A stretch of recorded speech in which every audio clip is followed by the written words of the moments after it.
Tudo.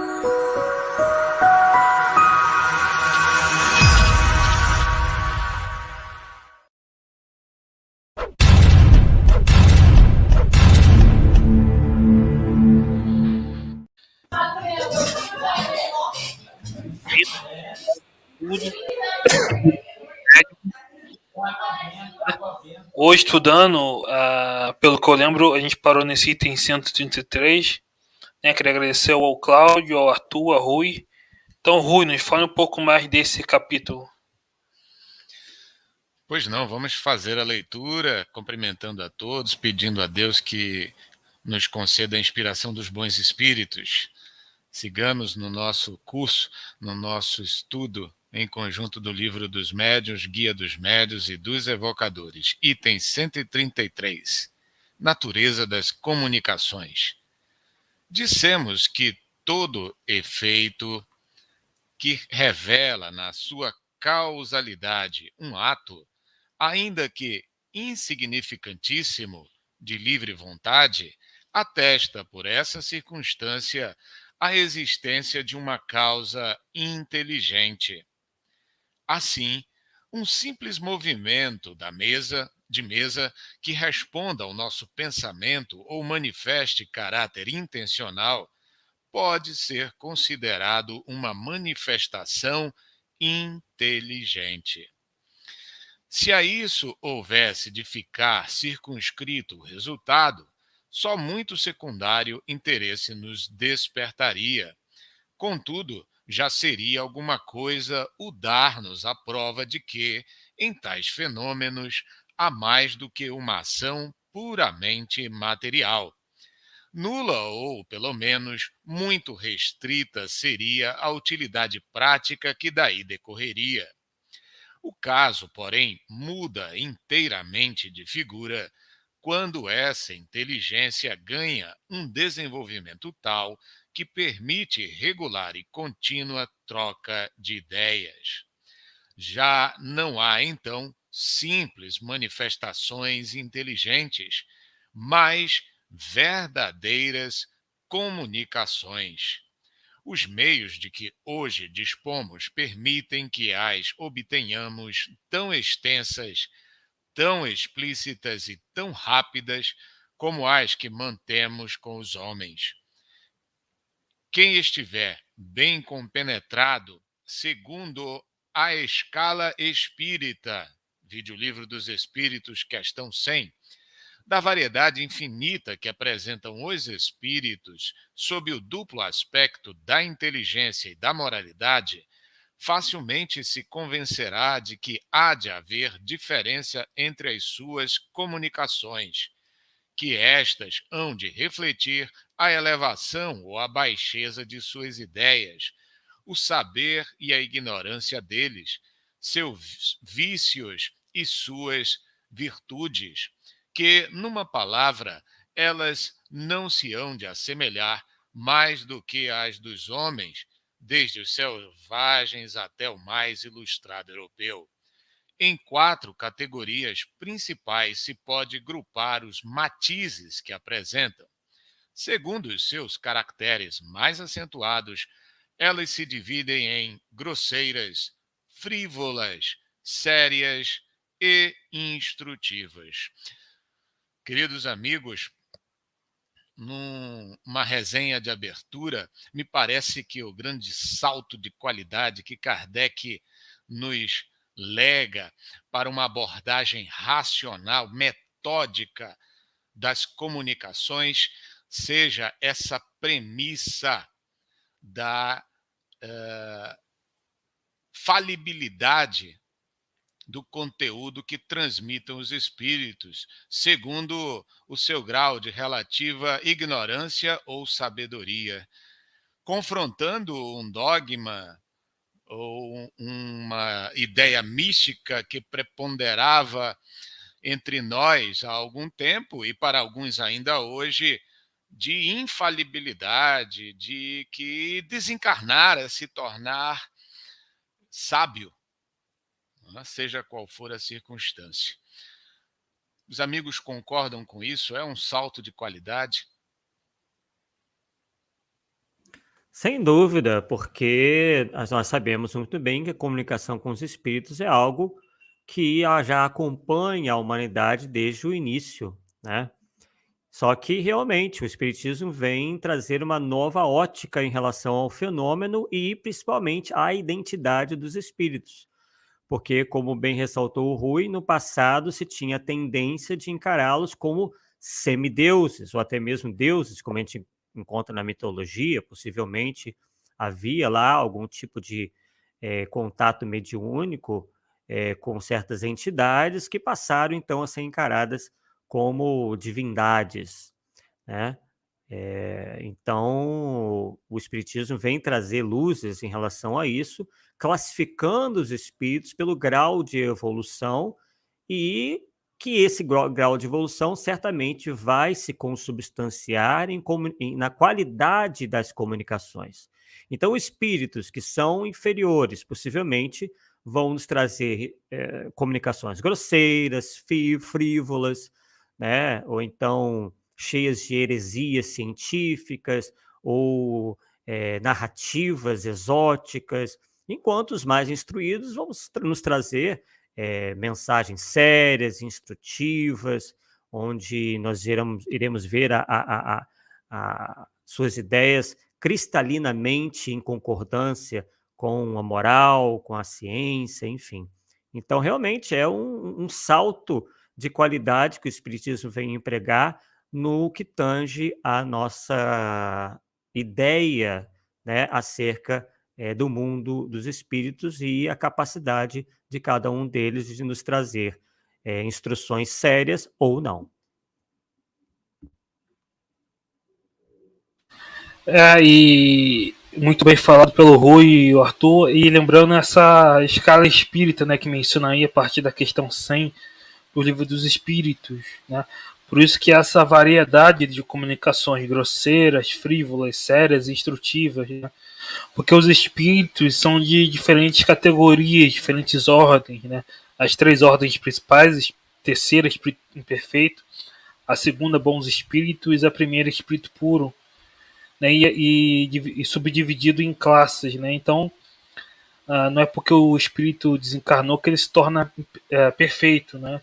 Se ele era imperfeito em vida, vai continuar sendo imperfeito na erradicidade, e por isso, às vezes, comunicações grosseiras, por exemplo, e frívolas, né? Dependendo da ordem, né?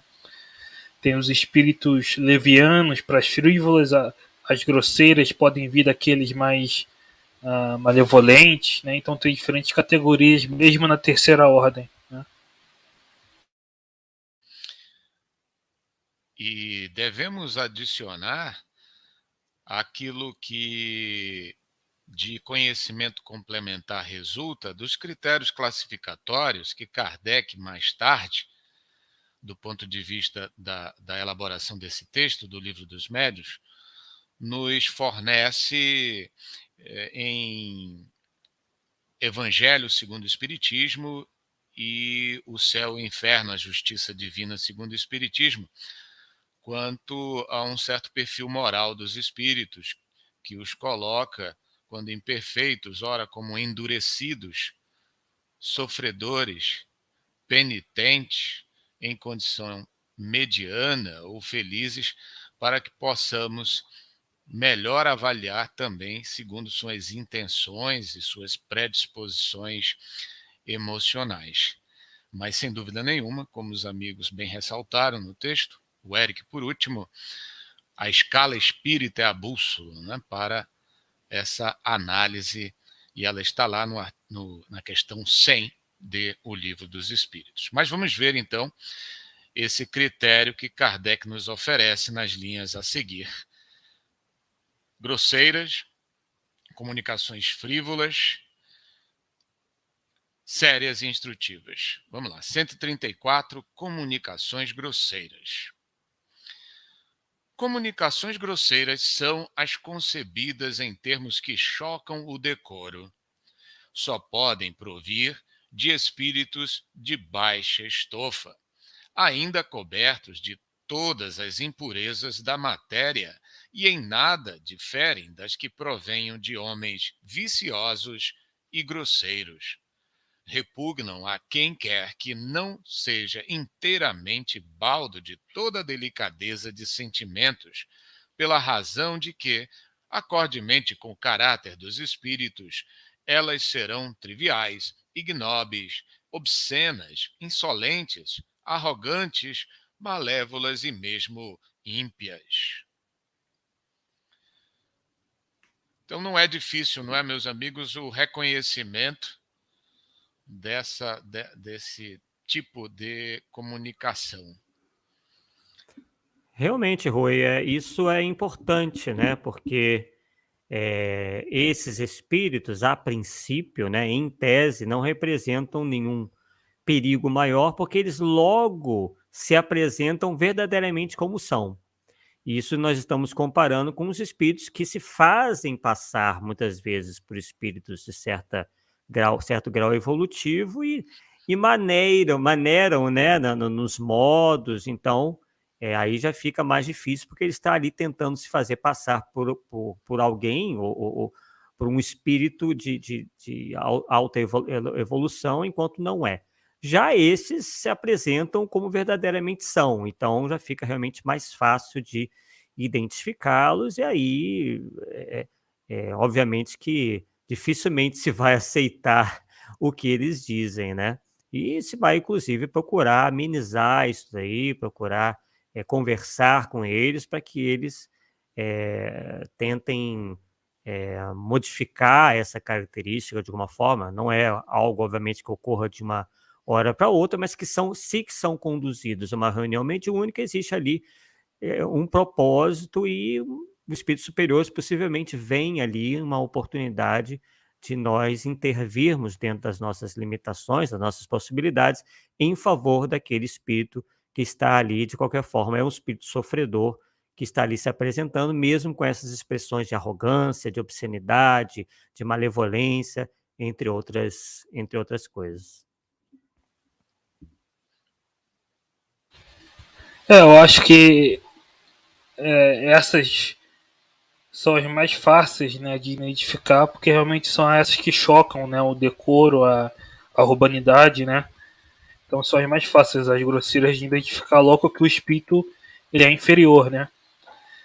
Diferente, por exemplo, daquelas comunicações dos pseudo-sábios que vão tentar camuflar, né. Essas grosseiras já fica claro, né, que é o inferior, o espírito deixa claro e não se camufla, né. Então são as mais fáceis de reconhecer.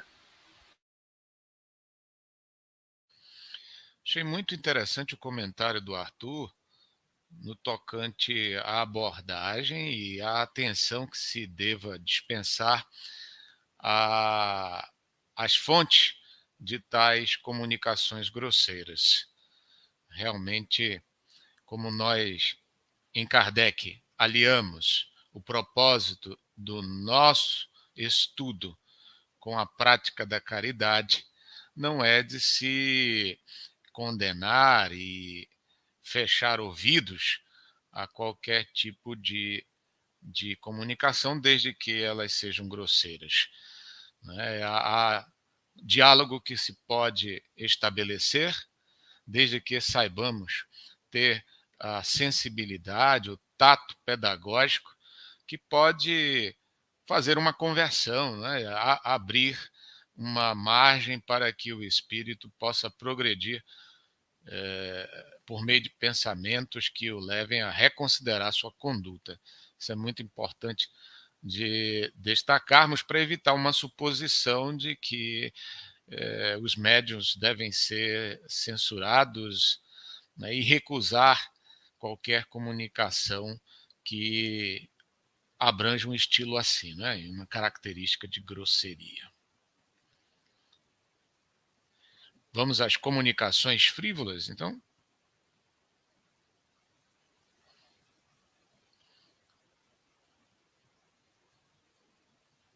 As comunicações frívolas emanam de espíritos levianos, zombeteiros ou brincalhões, antes maliciosos do que maus, e que nenhuma importância ligam ao que dizem.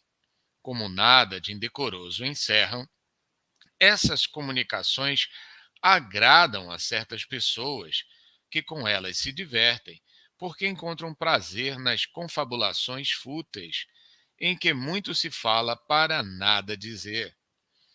Tais espíritos saem-se, às vezes, com tiradas espirituosas e mordazes, e, por entre facécias vulgares, dizem não raro duras verdades, que quase sempre ferem com justeza. Em torno de nós, pululam os espíritos levianos, que de todas as ocasiões aproveitam para se intrometerem nas comunicações. A verdade é o que menos os preocupa. Daí o maligno encanto que acham em mistificar os que têm a fraqueza e mesmo a presunção de neles crer sob palavra. As pessoas que se comprazem nesse gênero de comunicações naturalmente dão acesso aos espíritos levianos e falaciosos. Delas se afastam os espíritos sérios, do mesmo modo que na sociedade humana os homens sérios evitam a companhia dos doidivanas. Meus amigos, Kardec parece que, desde logo, embora tenhamos mais tarde um capítulo reservado para o assunto, adverte quanto à responsabilidade do interlocutor, que pode dar vazão de muito boa fé a esse gênero de comunicações, não é? Então, é uma advertência para aqueles que dialogam com os espíritos para serem criteriosos, não é? A nossa presunção é uma fraqueza, ainda hoje, como diz Kardec? Oi, Cláudio. Olha, eu estou com família aqui, então está complicado abrir o microfone. Minha casa não tem porta nos quartos. Mas vamos lá.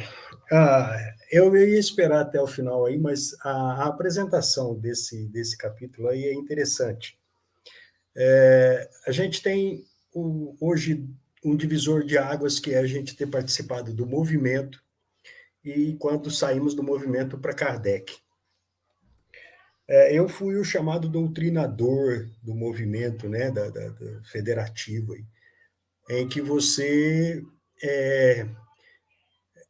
formava os médiuns para apenas sentir os espíritos e, no máximo, deixar que eles falassem 2 ou 3 palavras e depois você soltava uma ladainha evangélica em cima daquele coitado ali, sem o mínimo respeito ou sem a mínima observação a que veio aquele espírito.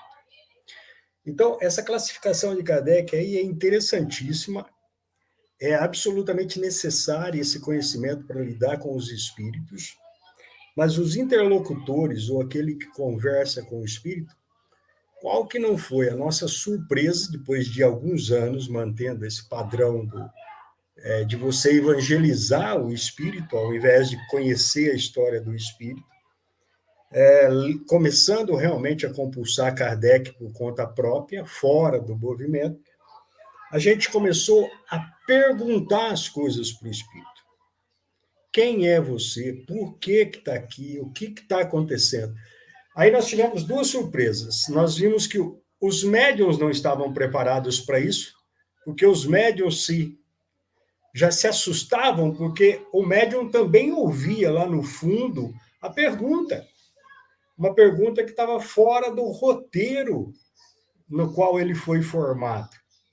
E a segunda surpresa foi ver os espíritos também se espantarem e começarem a responder de igual para igual.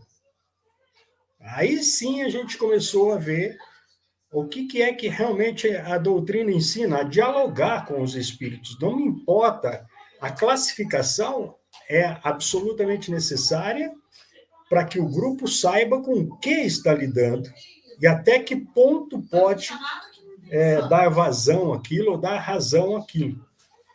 Tá? É essencial para qualquer contato com o mundo espiritual. E aí, realmente, a gente começou a ver que o mundo espiritual é de uma como vamos dizer assim, e a matéria da mediunidade é de uma riqueza infinita. Esses parâmetros que Kardec traça, ele mesmo deixa bem claro, olha, eu vou pôr essa classificação entre grosseiras, levianas, sérias e instrutivas, mas no meio disso daqui há um milhão de nuances, ao qual só enriquece quem dá atenção. Então, a gente, quando aprendeu isso, a gente viu o seguinte: uma vez que você saiba trabalhar com essas classificações de Kardec e abre o entendimento para elas, você tem uma riqueza de detalhes em que todas elas, sejam as grosseiras, sejam as frívolas, elas todas são úteis para aprendizado. Porque você, depois de conversar com alguns espíritos que trazem um palavreado, uma comunicação grosseira, você lá na frente vai saber lidar com um espírito dessa maneira muito mais tranquilo. A gente lida hoje com espíritos que, alguns anos atrás, nas primeiras comunicações, ofendiam de uma maneira que você pensava até em retrucar. E hoje são espíritos amigos que sempre nos lembram da oportunidade que tiveram e do respeito que tiveram. Então, é um divisor de águas. E essas questõezinhas aqui, que Livro dos Médiuns, Céu e Inferno, para esse tipo de contato com... Aliás, a literatura espírita inteira, né? A revista espírita e tudo. Mas isso daqui, você coloca... O Rui foi bem feliz aí, eu não pude falar antes, né? Essa mania que nós tínhamos, eu vou falar por mim, de que qualquer problema relacionado àquela comunicação, a gente colocava na pauta de um defeito do médium, e não uma necessidade e uma falta de estudo daquele que dirigia o trabalho. Eu passei por esse processo, eu não conhecia a doutrina, trabalhava diretamente com os médiuns e culpava os médiuns pelos erros dos espíritos e pelos erros do trabalho em si. Então, você começa a colocar cada coisa no seu lugar. Aí a gente tem hoje os médiuns que, à primeira vista, estão deixando, entre aspas, passar um espírito grosseiro a dar uma comunicação, e, na verdade, aquele espírito grosseiro está ali para servir não só de instrução para o médium, como para todo o grupo. Então, essa é a essência do trabalho mediúnico com Kardec. Então, é isso aí. Eu aproveito para acrescentar ao que o Cláudio muito bem falou, porque não só nessa situação em que as pessoas têm contato direto com os espíritos, nas reuniões mediúnicas, é que se presta essa descrição que Kardec está fazendo dos espíritos e dos seus tipos de comunicação. Porque o que realmente vai atingir maior número de pessoas é a literatura mediúnica. Né? E o que a gente vem percebendo, isso volta e meia a gente comenta aqui mesmo, é a qualidade cada vez menor, né, em relação às obras que são publicadas. Eu lembro que, ao passado alguns anos, desde as primeiras desde que Chico Xavier psicografou as obras atribuídas ao espírito André Luiz, começou uma avalanche de outros espíritos tentando mais ou menos imitar aquele estilo, né, de descrição do mundo espiritual, das suas aventuras do mundo espiritual, etc, etc. Espero citar aqui Luiz Sérgio, Patrícia, né, que escreveu Violetas na Janela, Antônio Carlos. E a linguagem que é utilizada é completamente pueril, chega a ser frívola mesmo. É uma qualidade assim pífia. Né? São exemplos bem claros de espíritos que estão ali sem qualquer comprometimento de trazer alguma mensagem. Às vezes traz algumas tiradas moralizantes, mas dentro de uma linguagem completamente inadequada. Nós, certa feita, eu participava de um centro aqui mesmo em Niterói, muitos anos atrás, que fazia análise dessas mensagens. Nós encontramos termos chulos nesses livros. Eu não consigo nem repetir aqui, que eu tenho vergonha de repetir o termo, né? Então, é muito importante para aquele que queira se instruir dentro da doutrina espírita, conhecer bem esse assunto que nós estamos tratando aqui, justamente para ter capacidade de reconhecer o que é uma boa literatura e o que não é uma boa literatura atribuída ao espiritismo, que às vezes nem espíritas são apenas literaturas mediúnicas, né, em que espíritos, ou pelo menos se atribui aos espíritos, né, algumas são até encarnados mesmo que escrevem, mas digamos que sejam de espíritos. Então, para que as pessoas possam reconhecer o que é bom e o que não é, né, porque existem esses critérios. E para terminar aqui essa nossa participação nesse assunto, eu lembro aqui de uma fala, né, de uma passagem de Kardec, onde ele diz o seguinte: se a perfeita identificação dos espíritos é, em muitos casos, uma questão secundária, sem importância, não se dá o mesmo com a distinção entre os espíritos bons e maus. Então, a importância, né, que ele dá a essa distinção que nós temos que desenvolver para reconhecer espíritos bons e maus. Sua individualidade pode ser-nos indiferente, quer dizer, não importa tanto o nome, né, que assina o espírito, mas a sua qualidade jamais. Então, as qualidades, nós não podemos ser indiferentes à qualidade. É o que nós estamos tratando aqui, a qualidade das mensagens. Em todas as comunicações instrutivas, é sobre esse ponto que devemos concentrar nossa atenção, pois só ele pode nos dar a medida da confiança que podemos ter no espírito manifestante, seja qual for o nome com que se apresente. O espírito que se manifesta é bom ou mau? A que grau da escala espírita pertence? Essa a questão capital. Então, mais clara do que esse chamamento, essa advertência de Allan Kardec, não existe. Muito bom, claríssimo mesmo. O problema é a lábia daqueles fascinadores, não é, que vão disfarçar com todo um texto de persuasão, não é, encantador, e para isso a gente tem que ter na hora, né, uma prudência, uma imparcialidade, um pé atrás, para não se deixar impressionar com versos bonitos, né, com a poesia que às vezes revestem, e fingindo-se superiores, né, quando na verdade querem fazer esse processo de submissão de médios e grupos às suas doutrinas e sua vontade prepotente. Vamos então às comunicações sérias.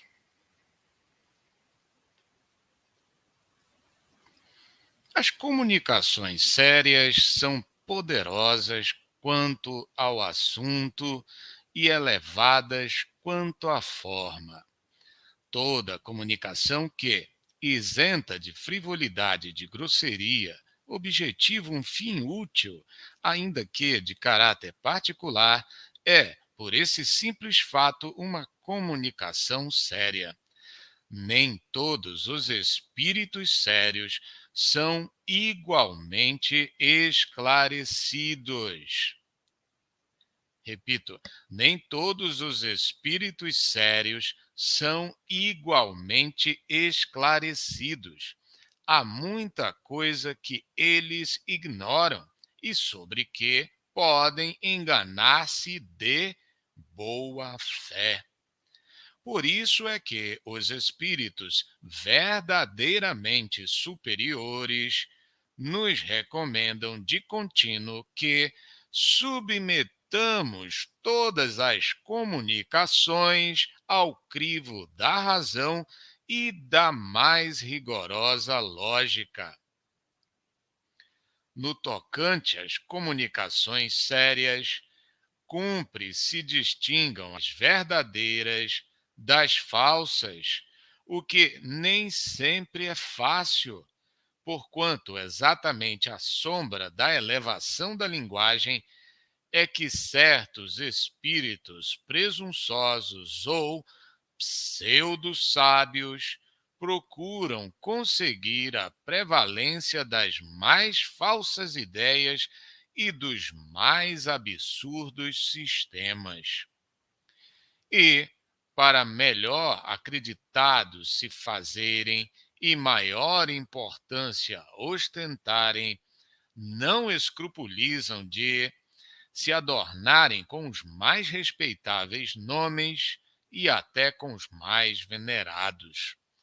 Esse um dos maiores escolhos da ciência prática. Repito, esse um dos maiores escolhos da ciência prática. Deles trataremos mais adiante com todos os desenvolvimentos que tão importante assunto reclama, ao mesmo tempo que daremos a conhecer os meios de premonição contra o perigo das falsas comunicações. Eu havia já precipitado a questão dos fascinadores pseudo-sábios, assim como os colegas que pincelaram algumas considerações a respeito disso, mas vejam que Kardec nos pede para considerar que mesmo os espíritos que sejam de segunda ordem, espíritos sérios, por assim dizer, que eles possam se enganar de boa fé ao nos transmitir suas respostas, seus ditados sobre uma dada temática proposta. Então, gostaria que os amigos, certamente com base na escala espírita, pudessem comentar como é que um espírito de segunda ordem deve ser considerado diante dessa possibilidade que Kardec aventa. Olha, essa premissa é tão interessante e, pelo menos para a gente aqui, foi tão simples. Claro que depois de muitos anos de enganos, né? É uma consideração que você mesmo fez aí, Rui. Ou seja, o Eric me parece que fez. Ou seja, não é porque o espírito desencarnou que ele sabe tudo. Ponto. Então, a escala é imprescindível para quem lida com esse tipo de trabalho, de comunicação direta com o espírito. Mas, ao mesmo tempo, só o saber disso, que não basta o espírito desencarnar, basta ter passado para o mundo espiritual que ele possa responder tudo e que ele possa falar sobre todos os assuntos. Você tem aí duas pontas. Essa crença de que morreu o espírito já pode revelar todos os mistérios do além-túmulo, e a crença de que nós devemos ouvi-los. A doutrina veio exatamente para deixar esses dois termos bem explicados, que não é assim, né? Então, as comunicações dos espíritos, quer queira, quer não, todas têm o seu valor, a gente aprendeu isso, mas dentro das questões propostas pela doutrina. Olha, espíritos que nós chamávamos o Kardec chama na coisa dos escrevinhadores, quer dizer, a gente teve médiuns aqui que, numa reunião, enchiam 200, 300 páginas de sulfite. Só o trabalho que dava para depois passar isso a limpo, já mostrava que tem alguma coisa errada aí, ou com o médium, ou com o espírito comunicante. Tinham coisas boas? Sim, mas você sabe que ali tinha uma encheção de linguiça que ele poderia ter falado em 2 páginas. Não é maldade também da maioria dos espíritos, a gente precisa tirar esse espírito de prevenção, que os espíritos que se comuniquem querem enganar. Sim, o que tem de malandro no mundo espiritual é o mesmo tanto que tem aqui, tá? Não tenha dúvida nenhuma. Então, tirou o espírito de prevenção, abriu os olhos com o conhecimento, por exemplo, da escala espírita e da atenção que tem que ter, em que os espíritos são simplesmente pessoas sem um corpo físico, você já tem meio caminho andado para lidar com eles. A questão da seriedade aí, eu anotei aqui para poder falar, é assim, a gente não dava muita atenção quando via que aquele espírito que começava a se comunicar, pelos seus trejeitos, pela sua linguagem, aparentemente não tinha muito conhecimento. Era um espírito simples, um espírito rude. Quando a gente realmente começou a dar atenção, a gente descobriu que seriedade é uma palavra que vai muito além do termo. Olha, eu tenho um espírito desencarnado analfabeto, mas que tinha um posicionamento e uma vivência moral muito boa. E ele pode me esclarecer sobre esses assuntos. E, embora eu tenha espíritos de notáveis nomes aí de diplomas na parede, que desencarnados não sabem o que fazer na vida espiritual. Então, é o trabalho de observação que Kardec foi primordial e que deixou esse legado. E, no outro lado, você tem aí, como o Arthur falou, um enxame de obras que, de repente, a gente percebeu assim, poxa, você leu 10 livros até de um certo conteúdo, você pega os outros 100 que estão em volta ali, são repetições, só trocando o pronome, só trocando a fantasia dos lugares. Quando a gente percebeu isso, a gente falou, peraí, mudou o nome do fulano e do cicrano aqui, mas a história é a mesma. Então, vamos ter cuidado com isso. Então, a gente realmente passou a ter mais atenção. Agora, a escala espírita, a gente fala isso para os médiums. Fazer médium estudar é coisa que acho que nem Kardec conseguia muito lá, né, na época. Imagina nós agora. Dá vontade de bater nos médiums com os livros da doutrina, né? Dar uma surra de doutrina nos médiums. É assim, infelizmente ainda é assim. Porque falta muita formação no meio. Eu falo isso porque eu cobrei muito dos médios, até eu descobrir que eu não tinha como cobrar dos médios, porque eu não sabia. Hoje, aprofundando um pouco na literatura, principalmente nesses estudos aqui, você vê que você não pode cobrar do médium, porque a gente mesmo ainda está engatinhando no conhecimento da doutrina. É uma coisa vasta, que tem que ser, como diz acho que J. Herculano Pires, que falava, né, precisava fazer um Mobral espírita, e está necessitando urgente.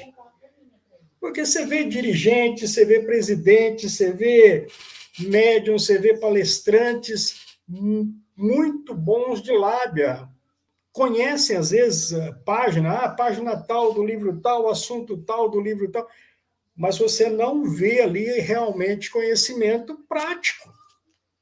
Não lidam com as coisas. Quer saber se o presidente do centro ou o dirigente do centro realmente conhece alguma coisa de Kardec? Convida para uma reunião mediúnica. Se ele conseguir ficar sem borrar as calças numa reunião mediúnica genuína, talvez ele tenha salvação. É assim que funciona a coisa, né?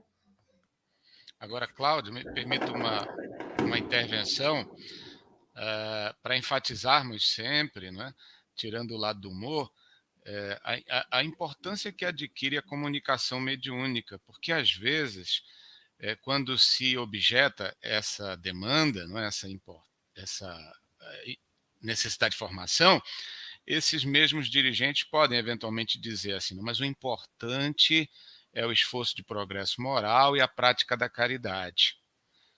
Costuma-se muito fazer esse tipo de resposta, né? Então, eu gostaria que os amigos posicionassem assim que no meio espírita não dá para a gente pôr de lado a mediunidade e precisamos considerar, né, a relevância que ela tem, além da frequência com que vamos trabalhar com ela. Olha, eu vou falar por experiência própria. Já tive muitos grupos, já dirigi muitos grupos. E quando realmente a gente começou a introduzir Kardec nos grupos, e começou não a exigir, mas a pedir para que se repensasse aquilo que se fazia antes. Porque eu conhecia muito bem a literatura de André Luiz. Sou apaixonado por Chico Xavier. Só que quando formos lidar com a coisa na prática, a literatura mediúnica é muito restrita. Ela te dá ideias, ela te dá questões morais e evangélicas muito grandes, mas na prática, ali no dia a dia, no lidar não só com a questão da mediunidade em si, da comunicação em si, como do problema que a pessoa enfrenta junto à mediunidade, às vezes desenfreada ou sem educação, você não tem muita coisa. Tá? Então, a gente, quando realmente, olha, nós vamos fazer o seguinte, eu até hoje eu faço isso, a gente mescla estudo com parte prática, porque a gente sabe que os médiuns têm dificuldades para estudarem sozinhos e que você não pode jogar essa carga em cima dos médiuns. Só para ir mais longe nessa questão, mais de 90%, 80% ou 90% dos médiuns hoje são mulheres, que carregam a questão de serem esposas e mães e trabalhadoras do lar. E aí o dirigente ainda exige que ela estude doutrina, para que ela se forme. Então, a falta realmente, talvez eu possa até estar errado, mas a falta é de formação doutrinária daqueles que irão dar suporte aos trabalhos e fazer estudos muito bonito e tal, mas prática mediúnica é essencial num meio que se diga espírita, não tem como. Realmente o que o Rui falou, meu áudio está ok, pessoal? Que eu tive um probleminha técnico aqui, beleza, já consegui restabelecer. É muito, muito interessante o que o Rui falou em relação, e isso já coloco nas minhas palavras, né? Ele não falou isso, mas eu interpreto dessa maneira. Essa obsessão em relação à caridade, né? Primeiro que limitam a questão, a noção de caridade, né? E aí, quando você vem levantar uma questão importante dentro do centro espírita, como essa, por exemplo, que nós estamos discutindo, realmente vem com essa ideia, né? Mas que o importante aí sempre aparece a questão da caridade no meio, quer dizer, nada mais tem importância e só fica se focando nisso. Claro que é importante, mas você tem que também ter uma visão mais ampla em relação a tudo que ocorre, né? O que me impressa, e já em outra questão, o que me chamou a atenção nesse trecho que nós estamos estudando, que acabou de ser lido pelo Rui, é que os espíritos, os mal intencionados, né? Porque, como bem acentuou o Cláudio, nem sempre o espírito é mal intencionado, é bom realmente que se diga isso. Ele às vezes é bem intencionado, só que ele às vezes acha ou considera que conhece mais do que verdadeiramente sabe. Então, o pseudo-sábio não necessariamente é mal intencionado. Ele só é um espírito que se acha, né, mais conhecedor de uma matéria ou de mais matérias do que os outros. Então, o que diz esse trecho é que alguns espíritos, principalmente os mal intencionados, procuram burlar, de certa forma, aqueles que estão ali, né, os médiuns e o dialogador, ou então os leitores, né, porque às vezes ele é chamado para ditar algo que vai se tornar uma obra, então ele procura burlar utilizando uma linguagem elevada. Então, esses espíritos mal intencionados, quando são muito intelectualizados, efetivamente conseguem imitar um estilo interessante em termos de passar uma mensagem, às vezes até muito elevada. Só que em meio a essas palavras bonitas, bem adornadas e tudo mais, ele coloca lá de maneira subreptícia as suas ideias tresloucadas doutrinariamente. É o que a gente vem observando muito por aí, né? Então, às vezes, tem até um cunho moral interessante, e a gente sempre lembra, né, Eric, que Kardec nunca se utilizou apenas como critério de mensagem 100% dentro da moral, como sendo o único a identificar uma boa obra, né? Então, ele diz isso, que de 3.600, apenas 100, e dessas que sobraram, muitas eram não tinham qualquer tipo de problema em termos de mensagem moral. Mas, mesmo assim, ele rechaçou, porque, com certeza, dentro dessa mensagem de moral, havia uma série de excentricidades. Isso que o pessoal, infelizmente, passa por cima, tem medo de se utilizar da crítica, acham que crítica é falta de caridade, aí é que entra a questão da caridade, né? Se vinculou, né, senso crítico, você desenvolver o senso crítico a ser anticaridoso, e aí nosso movimento espírita se encontra nesse estágio justamente por causa dessas falsas e errôneas associações. Não, excelente. Os comentários é bem isso, né? Como Kardec alerta aí, há comunicações que aparentam seriedade, né? Mas que trazem, né, uma camuflagem. O espírito se camufla com nomes venerados, né? Então assina Maria, Jesus, usa termos como Deus, caridade, mas nem por isso é um espírito elevado, né? Um mistificador. Mas Kardec diz que se você tiver frequência nas comunicações, né, regularidade, você consegue pegar ali no pulo, né? Você consegue perceber, porque ele sempre coloca ali no meio ideias errôneas, sistemas, né? Meu áudio tá ok, né? Ele sempre coloca ali no meio ideias errôneas, sistemas, e você tem que estar atento para perceber isso, né? Então, normalmente esses espíritos, eles escrevem muito, né? E dizem pouco, né, no conteúdo, né? Porque ele é mais uma linguagem bonita, mas na essência não tem conteúdo ali realmente racional, né? Então tem que ter esse crivo da razão. Exatamente, são muito prolixos, né? Como bem explicou o Cláudio. Eles falam, e quando você vai exprimir, não sai nada. E eu vou fazer só uma lembrança aqui de algo que foi escrito por Kardec. Porque que a gente verifica? Muitos neófitos, muitos novatos na doutrina ficam meio perdidos, sem saber o que fazer, porque não conhecem bem a doutrina e acabam tendo contato com essa literatura mediúnica e não sabem o que fazer. E aí Kardec sugere justamente isso aqui, ó. Os espíritos só enganam os que se deixam enganar, mas é preciso ter os olhos de joalheiro para distinguir a pedra verdadeira da falsa. E aí ele diz, e quem não sabe distingui-la, que no caso é o iniciante, o neófito, né? Aquele que não tem muita experiência com o assunto, o que ele sugere? E quem não sabe distingui-la, procura um lapidário. Então, no caso, a sugestão é procurar alguém mais experiente, procurar se há alguma crítica àquela obra, né, algum trabalho que vise analisar os ditados daquele espírito, daquela obra em particular, ou então pedir a opinião de alguém mais experimentado. Porque se você ficar como neófito na doutrina, só absorvendo essa literatura mediúnica que tem por aí, de péssima qualidade, possivelmente, depois que você tirar aquelas ideias, vai ser muito mais difícil.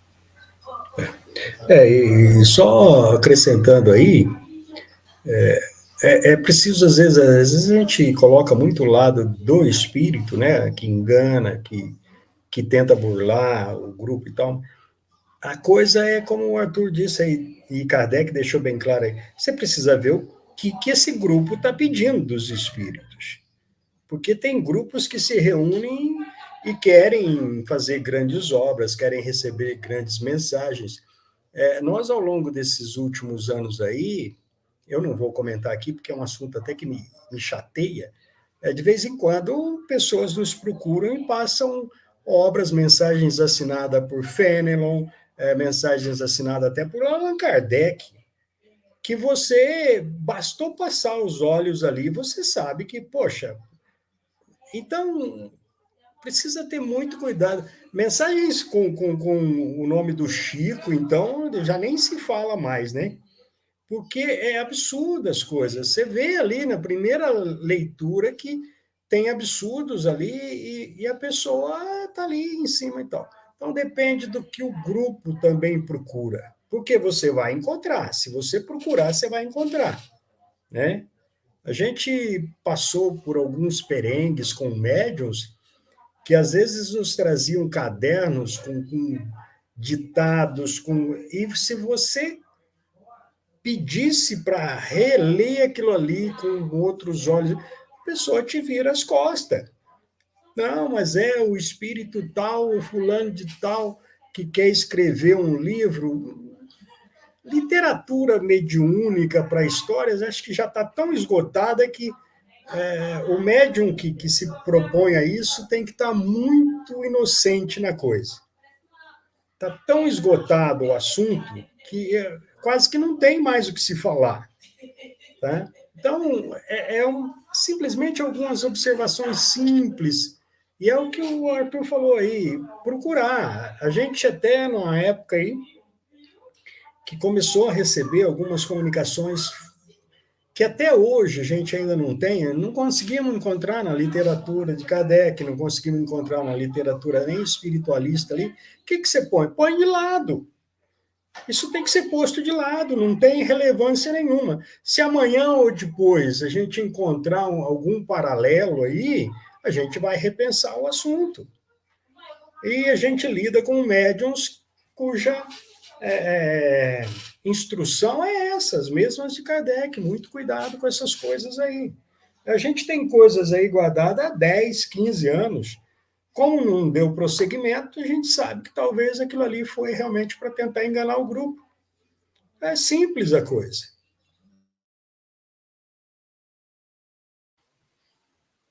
Muito bem, então temos diversos matizes aí para analisar, né, e resolver diante desse desafio de análise. Né? Às vezes tem o que é propositalmente fascinador, temos aquele que de boa fé, sendo inferior, acaba distorcendo a verdade, nos iludindo.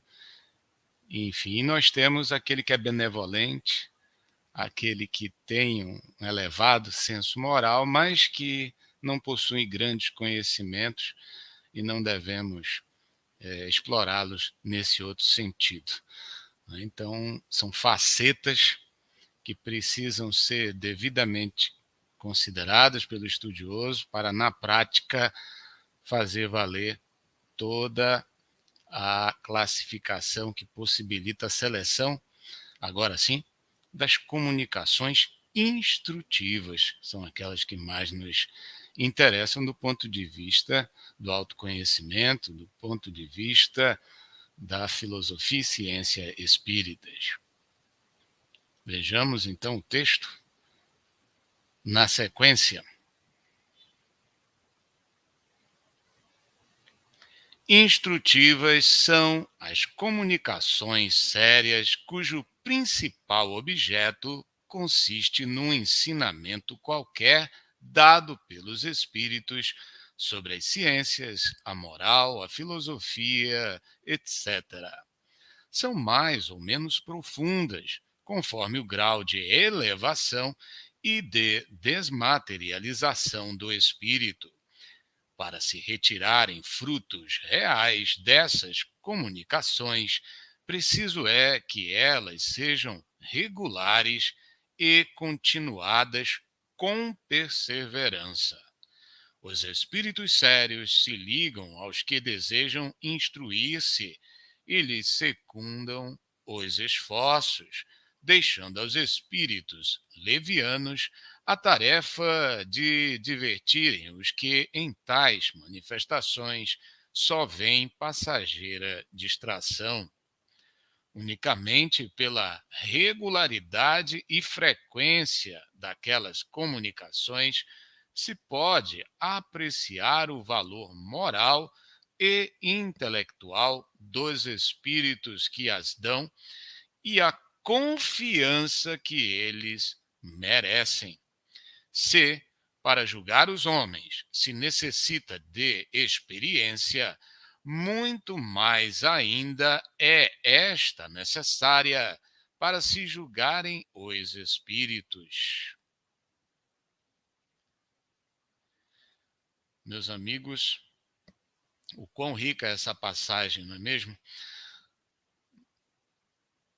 Nós observamos no movimento espírita um procedimento quase que oposto, antagônico a este respeito, porque se confia, primeiro, na autoridade do médium, segundo, na autoridade do nome com que se identifica o espírito, e apenas secundariamente se ponderam as palavras, o conteúdo, a linguagem de cada comunicação dada. E observem que Kardec orienta, não é por uma única comunicação aparentemente superior, isolada, que nos pode afiançar sobre a identidade e a superioridade da sua fonte, do seu autor.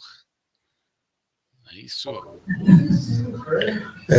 Nós tivemos aí no movimento esse vício, né, de endeusamento de médiuns, não que não tenham importância, tem muito mesmo, mas se tornou de praxe. Quer dizer, o médium falou, é porque ele tem livros escritos, ele tem 20 anos de mediunidade, 30 anos de mediunidade. Eu caí nesse engodo durante muito tempo. E depois a gente teve uma surpresa quando um amigo, a quem eu devo muito nessa questão de instrução, ele falou: Cláudio, se você vai realmente enveredar por esse caminho de trabalhar com grupos mediúnicos, primeiro passo que você tem que fazer, é ler Kardec, ponto. Contínuo, tem que ser literatura ou leitura de cabeceira. E outra coisa, comece a ler a biografia dos médiuns. Olha, qual não foi a surpresa, não que destruiu a áurea que tem esses médiuns que a gente hoje tem no movimento, mas, aliás, deu para clarear e deu para realmente ver o grande valor desses homens. Abnegados, lutadores, abriram todo um caminho aí. O endeusamento não é deles, é do público. Esse é que é o grande problema, né, que se tornou. Então a pessoa fala: eu sou espírita porque eu li o livro da Zímbia. Eu sou espírita porque eu li o livro do Chico. Quando a gente percebeu isso e leu a literatura, a biografia dos médiuns, já clareou bem o entendimento. E depois, lendo Kardec, como a gente está fazendo aqui agora, quer dizer, foram caindo por água abaixo aqueles engodos, aquelas enganações, que infelizmente tem algumas aí que até são inocentes no meio. Tá? A questão de trabalhar com os médiuns se tornou muito mais fácil. Às vezes, belíssimos mensagens, belíssimos trabalhos visto pela continuidade. É claro que são trabalhos simples, é um grupo familiar. De repente, um espírito começa a se comunicar rude, grosseiro. Anos depois, aquele mesmo espírito se tornou um espírito peculiar ali na reunião. Ele já mudou até a sua entonação. Alguns, se não a maioria, nos deram grandes lições de morais, porque eles aprenderam mais da doutrina do que nós, que passamos a doutrina para eles. Então, você começa a ter uma riqueza de detalhes do trabalho mediúnico, e essa questão dos espíritos, regularidade, frequência, esse é o grande problema do movimento, que é o problema, talvez, hoje da humanidade, você querer o negócio para ontem, né? Você não quer, entre aspas, você acha que perde tempo. Tem coisas, tem situações, tem assuntos tratados nas reuniões que a gente está esperando ainda respostas há 5 anos, 10 anos. Os espíritos falam: vocês ainda não estão prontos. Calma, vai com calma, vai devagar com as coisas. Há alguns anos atrás, alguns amigos espirituais nos disseram: olha, nós estamos gostando do grupo. O grupo tem frequência, tem regularidade, tem seriedade, muitas limitações, sim, mas nós vamos fazer o seguinte: da parte nossa, da parte espiritual, nós vamos fazer o possível para passar o máximo possível através da mediunidade para vocês. E aí começaram aptidões mediúnicas bem peculiares dentro do grupo, mas muita coisa vocês ainda não estão prontos. Aí a pessoa quer ler um livro, quer ir numa reunião, quer ir numa chamada sessão mediúnica e resolver problemas complexos, pessoais, às vezes até questões que não estão ao alcance. Né? Então, é mais ou menos aí, é por aí. Tá? Perseverança, regularidade, isso é a chave. Há uma outra questão também que eu me lembrei agora, que é em relação a espíritos que começam a se comunicar. Isso eu notei bem em relação à análise que eu e um grupo fizemos, eu me referi sobre isso há pouco, dos livros de Luiz Sérgio. Se eu não me engano, os 2 ou 3 primeiros livros assinados por esse espírito realmente não deixavam nada a desejar. A linguagem estava ok, né? Assim, não tinha nada muito exótico, falava das experiências dele, até aí é até algo questionável, mas a gente pôde perceber que depois o estilo modificou completamente, né? Então, de duas uma, ou o espírito nas primeiras mensagens enganou muito bem e depois se revelou, ou então houve uma espécie de substituição daquele espírito. Né? Então, aí já é uma questão de mistificação, né? Um espírito se fazendo passar por outro. E um outro fenômeno que também, quem diz, inclusive, quem nos passou isso foi quem leu as obras. Eu, particularmente, nunca li essas obras da Zíbia Gasparetto, sempre achei muito ruins desde o início, mas quem leu disse que houve uma queda de qualidade muito grande ao longo do tempo. E percebendo aí, a gente pode verificar que foi justamente quando aquela médium começou a tornar a coisa um tanto mais comercial, se é que vocês me entendem, né? Então, acho que o espírito Lúcio, alguma coisa assim, já também não correspondia ao mesmo estilo, ao mesmo padrão, né? Então, os leitores viram ali uma grande modificação. Então, é isso, né? Quando você começa a se afastar, né, do prumo, da sensatez, começa a querer ganhar dinheiro, ganhar fama em cima da mediunidade, aí você está abrindo as portas para que a espiritualidade inferior tome conta. E geralmente é isso que acontece.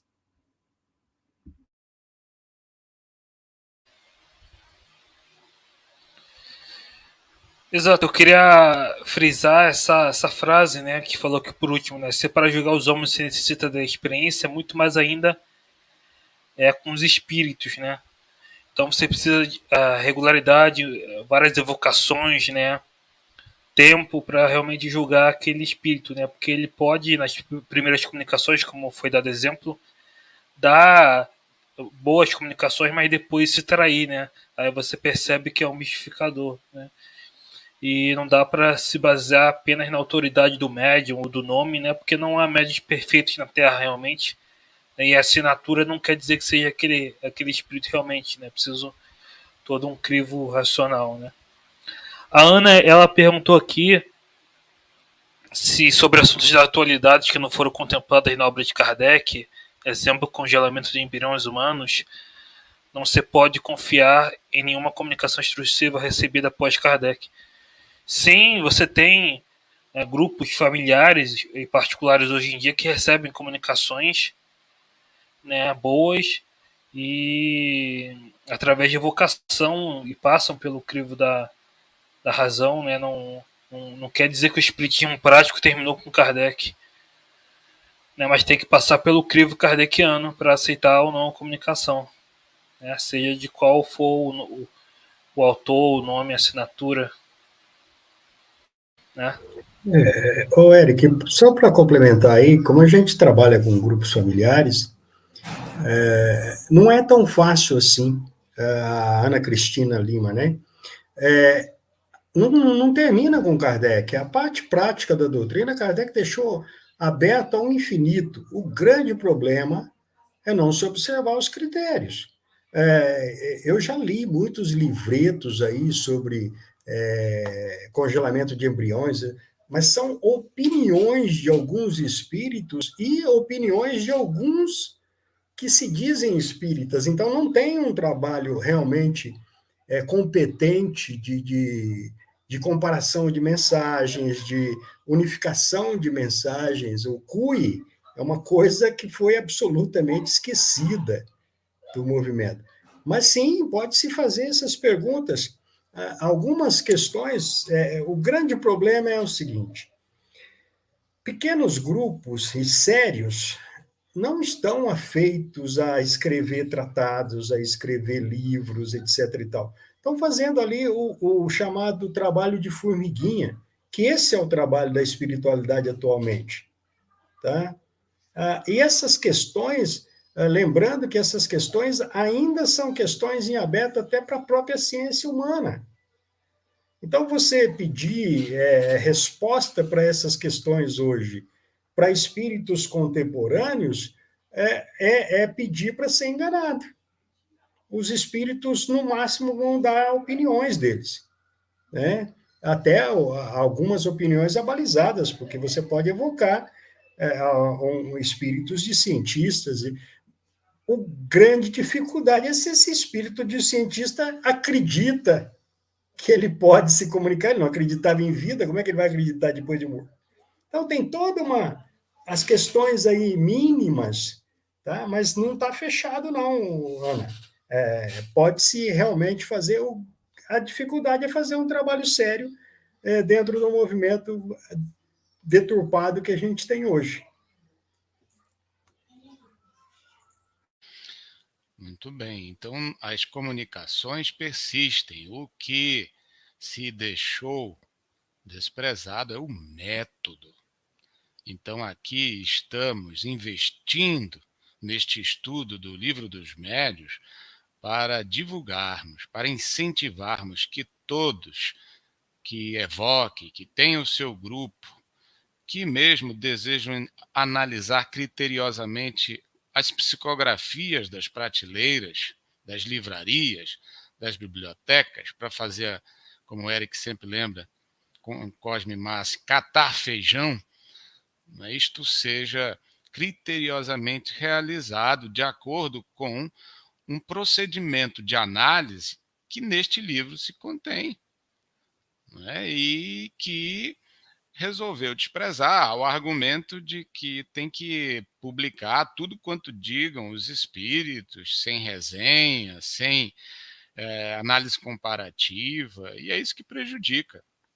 Então, não é que Kardec tem um monopólio das luzes, mas ele nos deu grande facilidade com este livro para que tenhamos o método para nós mesmos, na nossa prática, identificarmos as comunicações instrutivas. Vamos prosseguir neste ponto. Qualificando de instrutivas as comunicações, supomos-las verdadeiras, pois o que não for verdadeiro não pode ser instrutivo, ainda que dito na mais imponente linguagem. Nessa categoria, não podemos, conseguintemente, incluir certos ensinos que, de sério, apenas têm a forma, muitas vezes empolada e enfática, com que os espíritos que os ditam, mais presunçosos do que instruídos, contam iludir os que os recebem. Mas, não podendo suprir a substância que lhes falta, são incapazes de sustentar por muito tempo o papel que procuram desempenhar. A breve trecho traem-se, pondo a nu a sua fraqueza, desde que alguma sequência tenham os seus ditados, ou que eles sejam levados aos seus últimos redutos.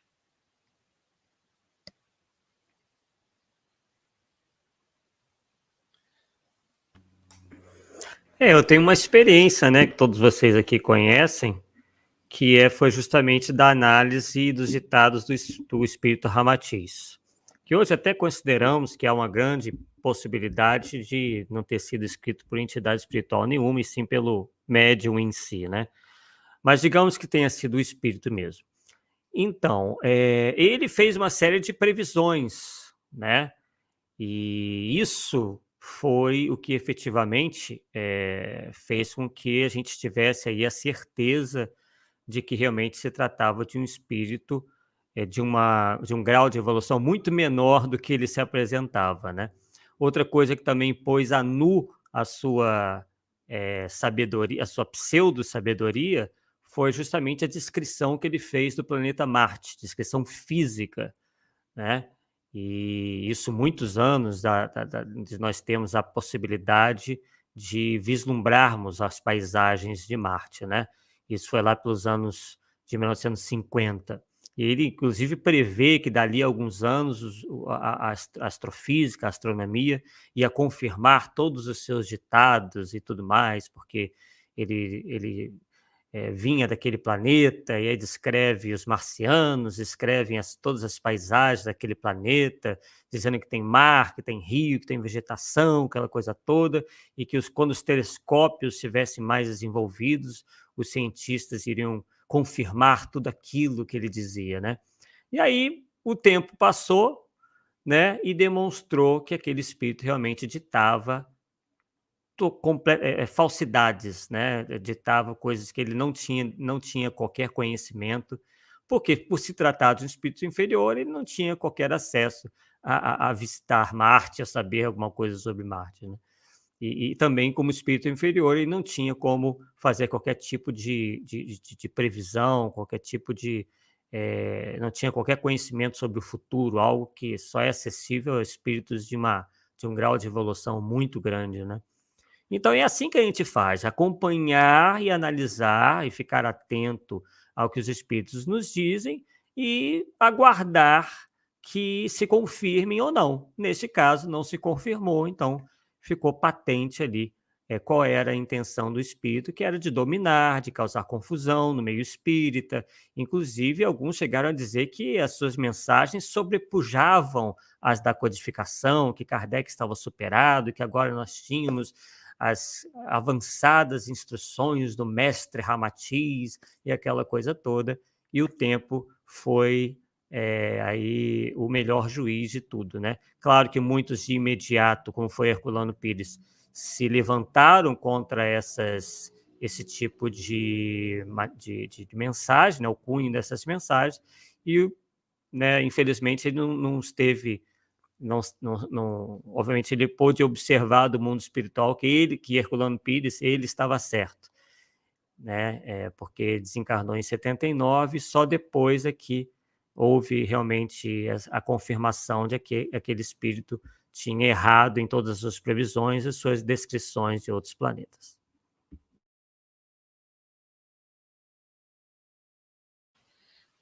Vamos ao item 138, continuando o tema.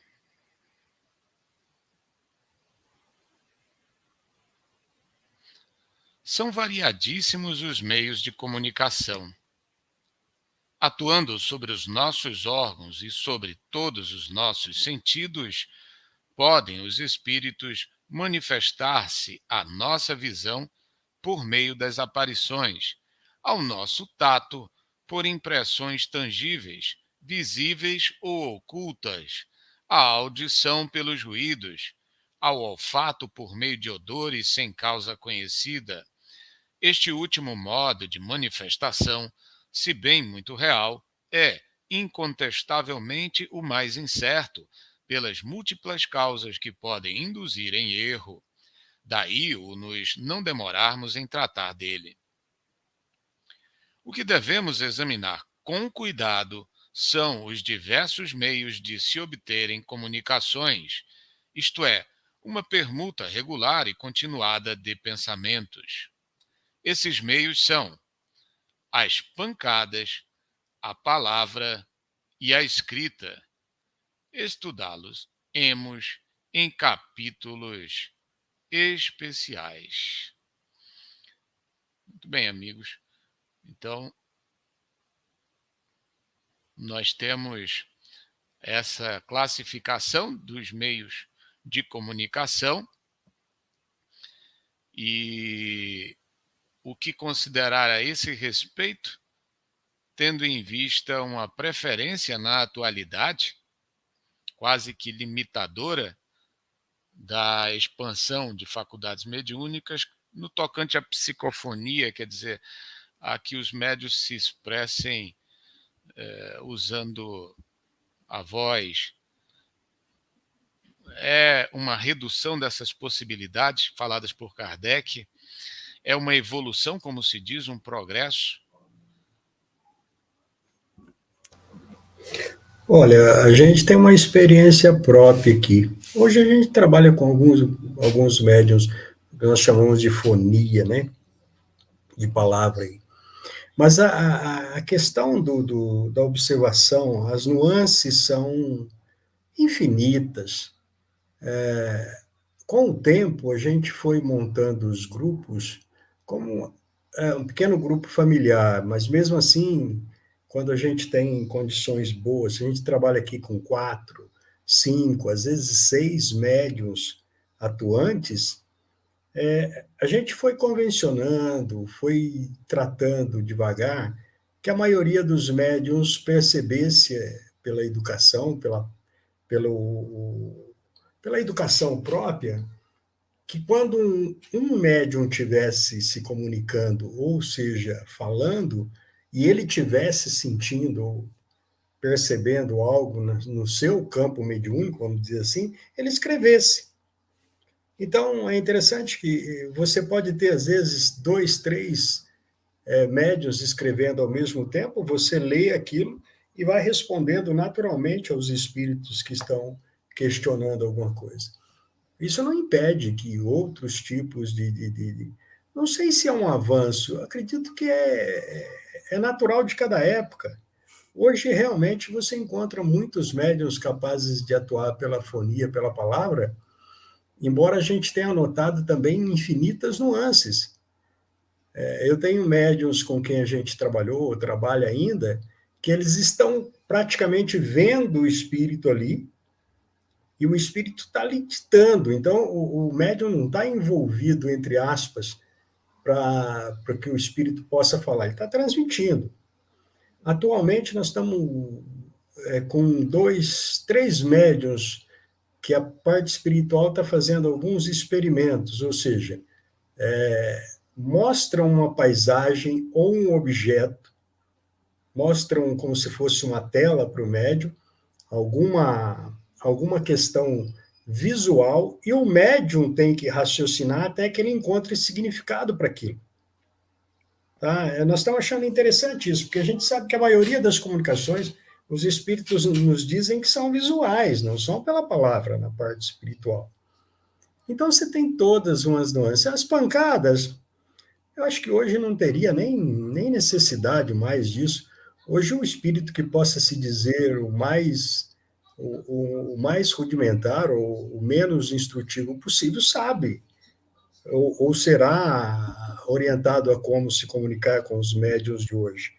Então, progresso, não sei se é progresso, acho que é de cada época. E se tem nuances infinitas, a gente ainda tem coisas aqui que a gente ainda está para compreender. Né? Você tem algumas descrições muito leves. Eu vou só comentar um negócio aqui para que a gente, se vocês tiverem oportunidade, não façam essas loucuras que eu de vez em quando fiz antes de ter um pouco de estudo.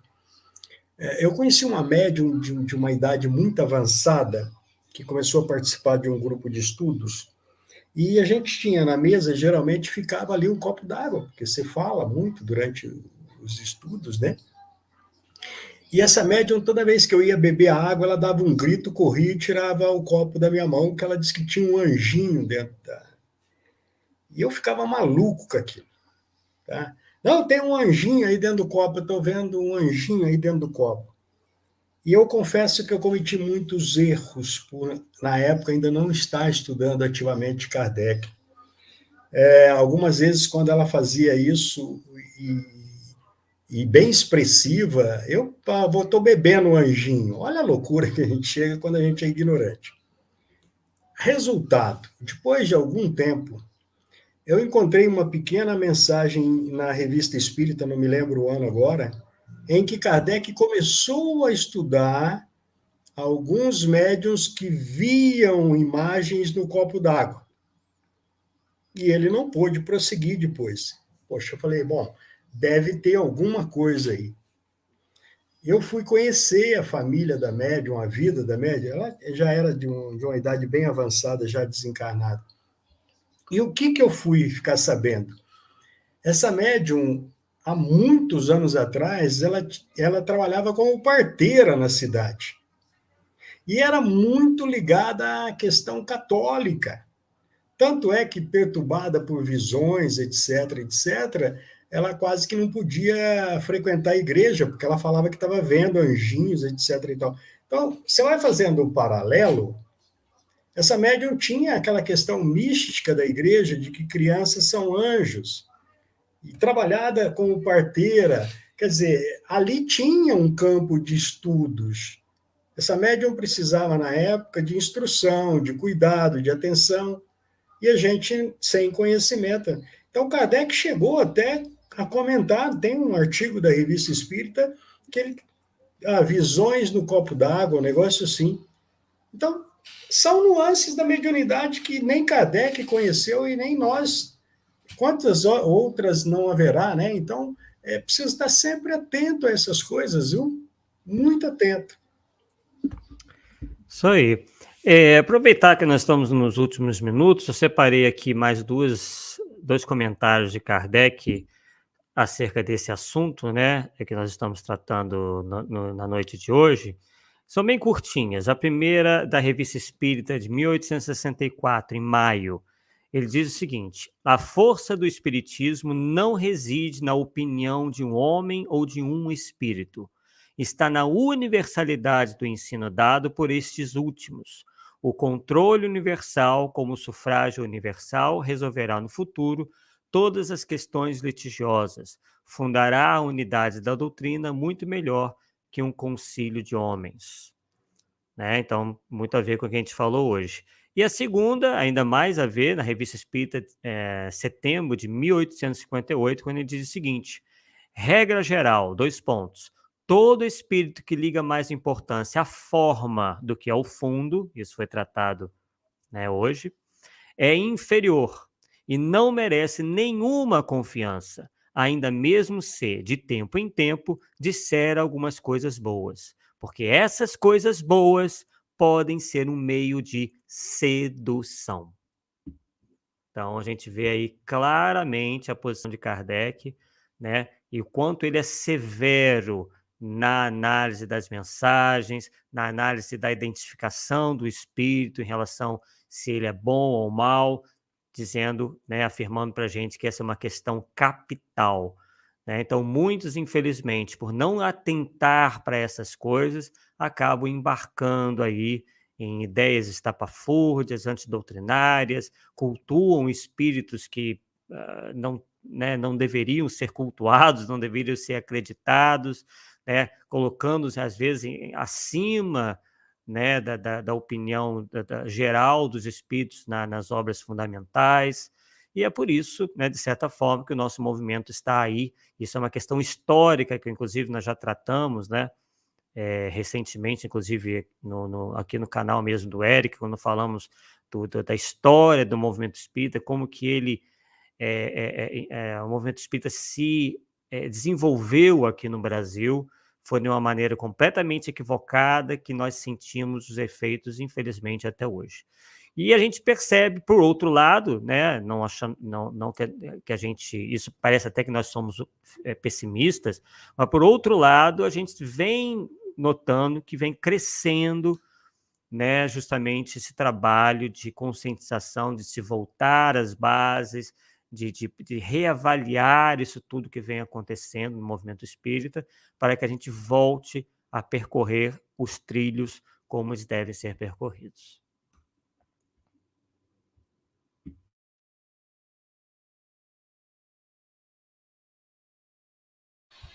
Excelente.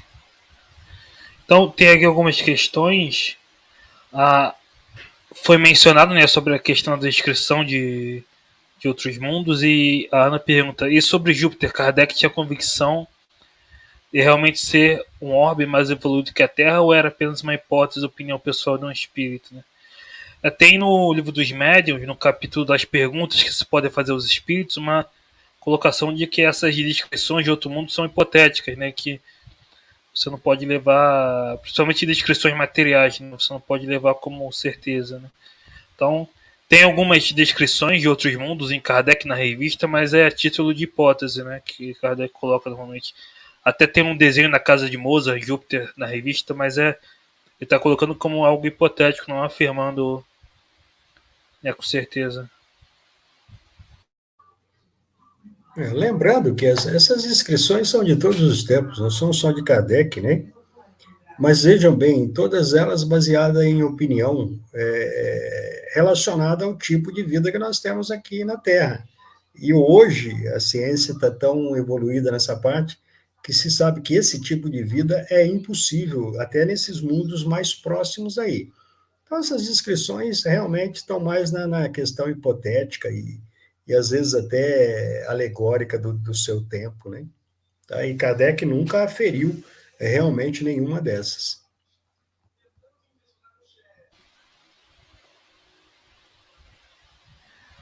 A Ana pergunta aqui: e o que pode ser dito sobre as obras de Caio Bachuto, A Vida no Outro Mundo, de Ernesto na Crise da Morte? Né? Esses autores, ditos continuadores de Kardec, podem ter contribuições, né? Mas também podem ter erros. Né? Eu cito aqui, por exemplo, Leon Denis, que é um autor bem interessante, mas, por exemplo, Leon Denis acreditava na ideia de almas gêmeas, né? Ou de que um espírito só encarnava em um sexo. Ele chega a falar umas coisas nesse sentido, né? Então tem que catar feijão mesmo, né? Se for essas obras com o crivo kardeciano e com a razão. Eu acho muito grave a gente rotular nomes assim. Eu acho que o critério mais sensato é nos reportarmos a textos, nos reportarmos a livros, a ideias positivamente, para analisá-las. Não é? Porque não estamos aqui na obrigação, em momento algum é proposta espírita, ficarmos cuidando do nível evolutivo dos, dos escritores, assim, para taxá-los, simplesmente. Né? Então, o que nos interessa é o conteúdo das comunicações, para nossa instrução e para que, vindo a público, não distorça, não torne obscura a doutrina espírita, sem prejuízo da continuidade das pesquisas, das próprias comunicações. O que temos de incorporar é o hábito de estudo, conforme o exemplo de Kardec, mas um estudo criterioso e metódico, e não superficialmente, né, como palpite, que não raro se faz por aí. Não é? Então, precisamos até mesmo ter muita prudência na hora de qualificar, quando estamos nos referindo a pessoas tais e tais. Uma grande polêmica, por exemplo, nesse sentido, é quando se toca no nome do médium Chico Xavier. Chico Xavier, que por seu carisma, por suas obras de caridade, né, pelo serviço prestado por intermédio de suas comunicações familiares, que consolaram diversas pessoas, ele é muito querido. A memória dele respeitável com justo motivo.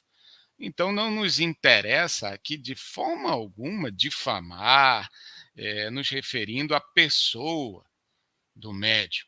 Nós estamos analisando apenas o conteúdo das comunicações que por seu intermédio vieram, o fato social, né, antropológico, o fato digno de ciência, que é a credulidade gerada sobre tudo que ele transmitia como médium, né? E ele mesmo dizendo diversas vezes que era apenas o carteiro, que ele não era infalível, que ele tinha problema de obsessão, nada obstante, gerou né, esse sentimento de devoção, de fanatismo, que exacerba os ânimos quando vamos fazer uma crítica. Então, deixando claro de nossa parte que o que nos interessa é o conteúdo instrutivo das coisas.